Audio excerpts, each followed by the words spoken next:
पढ़ने लिखने का, ज्ञान विज्ञान प्राप्त करने का यही उद्देश्य होना चाहिए कि हमारा ज्ञान विज्ञान, हमारी शिक्षा, हमारी पढ़ाई, हमारा सामर्थ्य लोक कल्याण के लिए। राम जी योग्य बनकर के आ गए तो अपनी योग्यता के द्वारा, अपने गुणों के द्वारा लोक के हित में लग गए।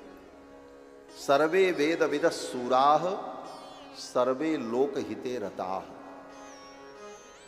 यही वास्तविक लोकतंत्र है। इसीलिए राम जी के तंत्र को ही सर्वोत्कृष्ट लोकतंत्र माना गया, राम राज्य। लोकहित ही जिसके लिए सर्वोपरि हो, वही राजा वास्तविक लोकतंत्र की स्थापना कर पाता। राम जी राजा नहीं बने उसके पहले से लोकहित उनके जीवन का लक्ष्य है। सर्वे वेद विदः सूराः सर्वे लोकहिते रताः, लोकहित में रत हो गए और पिता के राज्य कार्य में सहयोग करने लगे। समय आया, पिताजी को चिंता हो गई। क्या चिंता हो गई? इतना सुंदर पुत्र, इतने योग्य पुत्र, फिर पिता को क्या चिंता? पिता को तो निश्चिंत हो जाना चाहिए। योग्य पुत्र को प्राप्त करके पिता निश्चिंत हो जाता है, उसकी चिंताएं समाप्त हो जाती। अब कोई चिंता नहीं, अब ये सब संभाल लेगा। लेकिन दशरथ जी को चिंता हो गई। क्या चिंता हो गई? बोले चिंता इस बात की हो गई कि मेरे छोरे का ब्याह कैसे होगा। राम जी के ब्याह की चिंता हुई। चिंतयामास धर्मात्मा सोपाध्यायस्य बांधवः, अपने बंधु बांधवों के सहित, अपने मंत्रियों और गुरुजनों के सहित दशरथ जी ने इस चिंता की चर्चा की सभा में। हमारे रघुनाथ जी के विवाह के लिए अयोध्या का मंत्रिमंडल बुलाया गया, विशेष बैठक बुलाई गई। महाराज रामायण पढ़ लेना, उसके लिए कैबिनेट बैठी अयोध्या की, बड़े बड़े मंत्री सब विराजमान हुए, बड़े बड़े विद्वान आए और उस बैठक में, उस सभा में यही प्रस्ताव रखा दशरथ जी ने कि आप लोग विचार करो मेरे बेटे का ब्याह कैसे हो। इतनी बड़ी चिंता दशरथ जी को हुई। और उसी समय विश्वामित्र जी महाराज अपने यज्ञ की रक्षा के लिए राम लक्ष्मण को लेने के लिए अयोध्या आए, क्योंकि उधर भी चिंता थी। उधर क्या चिंता थी? बोले गाधि तनय मन चिंता व्यापी और हरि बिनु मरहि न निशिचर पापी। विश्वामित्र जी को भी चिंता थी। विश्वामित्र जी आए और विश्वामित्र जी ने राम लक्ष्मण को मांगा। दशरथ जी ने तो पहले ना किया, बहुत बहुत बहाने किए, लेकिन जब समझ में आया दशरथ जी को कि ये तो हमारा ही काम बनाने के लिए आए हैं, हमें चिंता थी हमारे पुत्रों का विवाह कैसे होगा, और ये विश्वामित्र जी तो इसीलिए आए हैं, ये ले जाएंगे तो विवाह करा करके लाएंगे। फिर तो दशरथ जी ने सहर्ष अपने पुत्रों को सौंप दिया, दोनों बालकों को बुलाया और विश्वामित्र जी को सौंप दिया। कहा महाराज आप ही इनके पिता हो, ले जाओ। मेरे प्राणनाथ सुत रो, मेरे प्राणनाथ सुत रो, तुम मुनि पिता आन नहीं को, तुम मुनि पिता आन नहीं को, तुम मुनि पिता आन नहीं को, तुम मुनि पिता आन नहीं को, मेरे प्राणनाथ सुत दो, मेरे प्राणनाथ सुत दो, मेरे प्राणनाथ। अपने दोनों पुत्रों को सौंप दिया। विश्वामित्र जी भगवान को पा करके बड़े प्रसन्न हुए। विश्वामित्र जी को लगा मुझे महानिधि मिल गई, विश्वामित्र महानिधि पाई और भगवान को लेकर के चले। रास्ते में विश्वामित्र जी ने राम जी को अनेक विद्याएं प्रदान की, ताड़का का उद्धार कराया। भगवान ने विश्वामित्र जी के यज्ञ की रक्षा की। भगवान ने सुबाहु को मारा, मारीच को 100 योजन दूर फेंक दिया। और यज्ञ संपादन के पश्चात राम लक्ष्मण को लेकर के विश्वामित्र जी जनकपुर पहुंचे। और जनकपुर में जनक जी की प्रतिज्ञा थी, जो इस माहेश्वर धनुष पर प्रत्यंचा चढ़ा देगा उसके साथ मैं अपनी बेटी सीता का विवाह करूंगा। बड़े बड़े राजा प्रत्यंचा नहीं चढ़ा सके तो राम जी को अवसर मिला, लेकिन राम जी को सबसे अंत में अवसर मिला। किसी ने कहा कि जब राम जी से ही धनुष टूटना था और विश्वामित्र जी को भी ये पता था, तो पहले ही विश्वामित्र जी राम जी को भेज देते, बोले जाओ राम। सबसे पहला नंबर राम जी का ही लग जाता और राम जी जाते और धनुष तोड़ देते। धनुष टूट जाता तो किसी राजा की बेइज्जती भी न होती और जनक जी को इतना दुख भी न होता, क्योंकि जनक जी को भी बड़ा दुख हुआ। वीर विहीन मही मैं जानी, ये पृथ्वी वीरों से खाली हो गई। तजहु आस निज निज गृह जाहू, लिखा न विधि वैदेही विवाहू। ये सब बातें होती ही ना, पहले ही राम जी को भेज देते। लेकिन विश्वामित्र जी ने पहले राम जी को नहीं भेजा। क्यों? बोले राम जी पहले जाते और धनुष तोड़ देते तो राम जी की महिमा दुनिया न जान पाती। वो बड़े बड़े राजा जो आए थे वो सब यही कहते, धनुष तो हम भी तोड़ देते। जब ये 12 वर्ष के बच्चे ने धनुष तोड़ दिया तो हम क्यों न तोड़ सकते? हम भी तोड़ सकते थे, हमको मौका ही नहीं मिला। इस धनुष तोड़ने में क्या पराक्रम है? 12 वर्ष के बच्चे ने तोड़ दिया, हमको मौका मिलता तो हम भी तोड़ते। तो उस धनुष को तोड़ने में कितना बड़ा पराक्रम है, यह पराक्रम किसी को पता न चलता। इसलिए विश्वामित्र जी ने सोचा पहले सब राजा लोग अपनी जोर आजमाइश कर लें, और जब किसी से यह धनुष नहीं टूटेगा तब राम जी तोड़ेंगे। तब पता चलेगा राम जी का पराक्रम क्या है, इनका वैभव क्या है, इनका ऐश्वर्य क्या है। और पहले ही राम जी चले जाते, धनुष तोड़ देते, तो ये बात किसी को न पता चले। ये तो उसी प्रकार से जैसे किसी ने कहा जंगल में मोर नाचा, तो सामने वाले ने कहा किसने देखा? क्या मतलब निकलता? इसलिए विश्वामित्र जी ने सोचा पहले सब अपनी जोर आजमाइश कर ले। और दूसरा कारण, बोले धनुष टूटने का समय नहीं आया था। हर चीज का काल होता है, मुहूर्त होता है। जब जिस चीज का मुहूर्त और समय आएगा तभी वो कार्य होगा। धनुष टूटने का भी समय नहीं आया था। विश्वामित्र जी ने देखा कि अब समय आ गया, और विश्वामित्र जी ने अनुभव किया कि अब वो पवित्र समय आ गया, सुमंगल घड़ी आ गई। अब राम जी के द्वारा धनुष टूटना चाहिए। और विश्वामित्र जी ने कहा उठो राम भंजहु भवचापा, हे राम उठो और इस धनुष को तोड़ो। उठो राम भंजहु भवचापा, लेकिन किस लिए? धनुष तोड़ने से सीता प्राप्त होंगी इसलिए, यश कीर्ति बढ़ेगी इसलिए।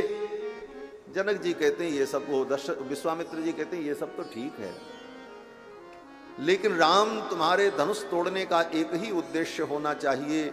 राजा जनक के मन में जो दुख है ये दुख दूर होता है। मेटौ जनक हृदय परिताप, जनक जी के हृदय का जो परिताप है वो परिताप मिटना जरूरी है। यश कीर्ति तो राम जी की सर्वत्र है ही है। विश्वामित्र जी ने कहा उठो राम भंजो भव चापा। राम जी उठ करके चल पड़े, गुरु जी के चरणों में प्रणाम किया, धनुष के पास पहुंचे फिर धनुष को प्रणाम किया और एक बार फिर गुरु जी को प्रणाम किया। मन ही प्रणाम, गुरु ही प्रणाम, मन ही मन कीना। मन ही मन में गुरु जी को एक बार प्रणाम किया और अति लाघव उठाए धनु लीना। धनुष उठा लिया राम जी ने, और कब धनुष पर प्रत्यंचा चढ़ाई, कब डोरी को खींचा और कब धनुष टूटा ये किसी को पता नहीं चला। जब धनुष टूटा, धड़ाम की ध्वनि हुई, तब लोगों को पता चला अरे धनुष तो टूट गया। लेति चढ़ावत खेचत गाणे, लेति चढ़ावत खेचत गाणे, न लखा देख सब ठाणे, न लखा देख सब ठाणे। तेहि छल राम मध्य धनु तोरा, तेहि छल राम मध्य धनु तोरा। हरे भुवन गुनि घोर कठोरा, हरे भुवन गुनि घोर कठोर, हरे भुवन घोर कठोर। रव रवि पाति तगि मार्ग चले, करहि दीकन डोल मैयि, कोल कोरुम कलमल। सुर असुर मुनि कर तान दीने, सकल विकल विचारहि। गोरख खंड राम तुलसी, जयति बचन उचारहि रे हा, जयति बचन उचारहि रे हा, जयति बचन उचारहि। भगवान ने कोदंड खंडन कर दिया, धनुष टूट गया। अब तो सर्वत्र राम जी की जय जयकार होने लगी। किशोरी जी वरमाला लेकर के आई पहनाने के लिए। सखियों ने बड़ा सुंदर मधुर गीत गाया। सखियों ने कहा पहिरावो जयमाल सुहाई। चतुर सखी लखी कहा बुझाई, चतुर सखी लखी कहा बुझाई। पहिरावो जयमाल सुहाई, पहिरावो जयमाल सुहाई। सुनत जुगल कर माल उठाई, सुनत जुगल कर माल उठाई। प्रेम विवश पहिराई न जाई, प्रेम विवश पहिराई न जाई। चतुर सखी लखी कहा बुझाई, चतुर सखी लखी कहा बुझाई। चतुर सखियों ने किशोरी जी से कहा सीते ये जयमाल पहनाओ। लेकिन सीता जी जयमाल पहना नहीं पा रही। क्यों नहीं पहना पा रही? बोले एक कारण तो ये कि राम जी बड़े, किशोरी जी छोटी, उनका हाथ सिर तक पहुंचता ही नहीं है, कैसे पहनाए। और दूसरा कारण, बोले दूसरा कारण ये है कि किशोरी जी सोच रही माला तो मैं पहना दूं इनको, और पहनाना तो है ही है, और पहनाना पड़ेगा ही। लेकिन अगर मैं इनको माला पहना दूंगी तो सखियां मुझसे कहेंगी कि अब चलो। माला पहनाते ही ये कार्य पूरा हो जाएगा और सखियां मुझे लेकर के अंतःपुर में चली जाएंगी। और जब तक मैं इन्हें माला नहीं पहनाऊंगी तब तक इनके सम्मुख में खड़ी हूं, इनका दर्शन मुझे प्राप्त हो रहा है। माला पहनाते ही ये दर्शन छूट जाए। यही प्रेम की विवशता है किशोरी जी। प्रेम विवश पहिराई न जाए। चतुर सखी लखी कहा बुझाए। चतुर सखियों ने कहा पहनाओ। किशोरी जी माला पहनाने चली तो ठाकुर जी झुकने को तैयार नहीं। किशोरी जी की माला गले तक पहुंचे कैसे? तो सखियों ने गीत गाया। झुक जइयो ललन रघुबीर, लली मोरी छोटी सी। झुक जइयो ललन रघुबीर, लली मोरी छोटी सी। लली मोरी छोटी, किशोरी मोरी छोटी। लली मोरी छोटी, किशोरी मोरी छोटी। लली मोरी छोटी, किशोरी मोरी छोटी। लली मोरी छोटी, किशोरी मोरी छोटी। तुम हो बड़े बलबीर, लली मोरी छोटी सी। हाँ तुम हो बड़े बलबीर, लली मोरी छोटी सी। झुक जइयो ललन रघुबीर, लली मोरी छोटी सी। झुक जइयो ललन रघुबीर, लली मोरी छोटी सी। जय माला लिए कब से खड़ी है, जय माला लिए कब से खड़ी है। जय माला लिए कब से खड़ी है। जय माला लिए कब से खड़ी है। दुखन लाग्यो शरीर, लली मोरी छोटी सी। हाँ दुखन लाग्यो शरीर, लली मोरी छोटी सी। झुक जइयो ललन रघुबीर, लली मोरी छोटी सी। झुक जइयो ललन रघुबीर, लली मोरी छोटी सी। तुम हो राम की अयोध्या के राजा। तुम हो राम की अयोध्या के राजा। तुम हो राम की अयोध्या के राजा। तुम हो राम की अयोध्या के राजा। हम हैं जनक के गरीब, लली मोरी छोटी सी। हाँ हम हैं जनक के गरीब, लली मोरी छोटी सी। झुक जइयो ललन रघुबीर, लली मोरी छोटी सी। झुक जइयो ललन रघुबीर, लली मोरी छोटी सी।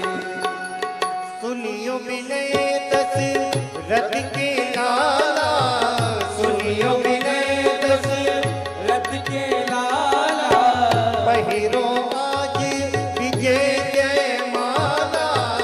भैरो आज विजय जय माला।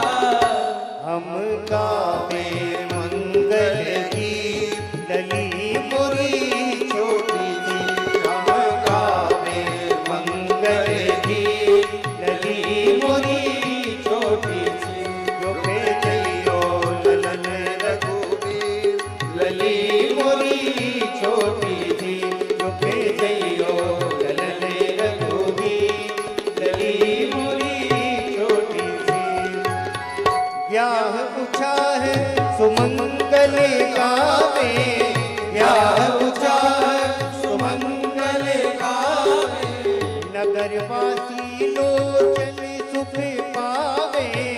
नगरवासी लोचन सुख पावे। युगल नयन बलिहार, लली मोरी छोटी सी। हाँ युगल नयन बलिहार, लली मोरी छोटी सी। झुक जइयो ललन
किया, ठाकुर जी झुकने को तैयार नहीं। तब सखियों ने युक्ति निकाली, सखियों ने गीत गाया और गीत में भगवान के स्वरूप का वर्णन किया। गावहीं छवि अवलोक सहेली और सिय जयमाल राम उर मेली। गावहीं छवि अवलोक सहेली, सखियां जो गीत गा रही थी वो रटा रटाया गीत नहीं था, तत्काल भगवान के स्वरूप श्रृंगार को देख रही थी और जैसा था वैसे ही गा रही थी। वो गीत बन रहा था उसी समय। गावहीं छवि अवलोकी, देख करके गा रही। गावहीं छवि अवलोकी सहेली, और गाते गाते सखियों ने गीत में गा दिया। क्या गा दिया? बोले सिय जयमाल राम उर मेली। ये भी गा दिया कि किशोरी ने राम जी के गले में माला डाल दी। ये गीत में गा दिया, लेकिन अभी माला पड़ी नहीं, लेकिन सखियों ने गा दिया। तो राम जी ने सोचा अभी तक तो जो गा रही थी वो तो सब सही सही गा रही थी, जैसा मुकुट जैसा वस्त्र जैसी माला यथावत वर्णन था, क्योंकि ये जो गा रही थी वो तो सब सत्य गा रही थी। और कह रही है माला पड़ गई, सिय जयमाल राम उर मेली। तो कहीं ऐसा तो नहीं कि माला पड़ गई हम जान नहीं पाए? राम जी को ही भ्रम हो गया कि कहीं गले में माला पड़ गई, मुझे पता तो नहीं चला। लाओ जरा देख लेते हैं, गले में माला पड़ी है ये देखने के लिए क्या करना पड़ेगा? बोले सिर झुकाना पड़ेगा इसे। राम जी ने सोचा जरा देख ले माला पड़ी कि नहीं पड़ी है, तो ऐसे ही गा रही क्या? और माला देखने के लिए राम जी ने ज्यों ही सिर झुकाया तब तक किशोरी जी ने माला डाल दी। गावहीं छवि अवलोक सहेली, गावहीं छवि अवलोक सहेली, सिय जयमाल राम उर मेली, सिय जयमाल राम उर मेली, महिमा ताल